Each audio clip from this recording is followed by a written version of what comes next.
Good morning friends. তো সকাল সকাল ঘুম থেকে উঠে গেছি প্রায় অনেকটাই ভোরে।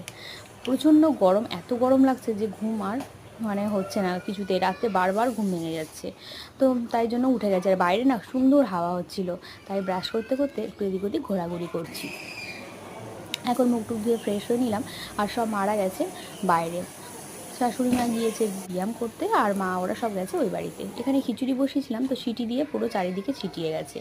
কয়েকটা ছোলা ভিজিয়েছিলাম কালকে, কালকে না তার আগের দিন বিকালে। তো তার জন্য এই অঙ্কুর হয়েছে অল্প অল্প, তো তাই কয়েকটা খেয়ে নেব। আর গরমে না কিছুই ভালো লাগছে না খেতে। তো যাই হোক, দুচারটে ছোলা খেয়ে নিলাম, আর একদিকে চা জল বসিয়ে দেবো। চাটা হতে হতেই ওরা চলে আসবে। তো এই যে চা বসিয়েছি, আর একটু পাঁপড় ভাজা করে নেব খিচুড়ির সঙ্গে খাওয়ার জন্য। তার মধ্যে বিছানাটা গুছিয়ে তুলে নিলাম।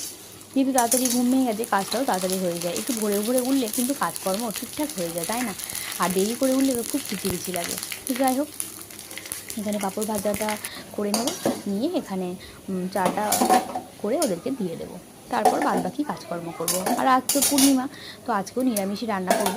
তো সকালে যেহেতু রুটি এখন হয় না, ওর বাপি খায় না, ডাক্তার বারণ করেছে, তার জন্য একেবারে খিচুড়ি করলাম। আর গরম তো প্রচণ্ড, তাই একটু আধটু যা খাবে খাবে, এখন একটু চা দিয়ে দেবো। ওই যে চা হয়ে গেছে, আর শাশুড়ি মা আর মা এসছে, ওদেরকে দেবো। আর বাবারা এখনও আসেনি, আসলে ওদেরকেও দিয়ে দেবো। তো আসার কথা ছিল না বাবা মা, হঠাৎই ওরা এসছে, কোনো পরিকল্পনাও ছিল না।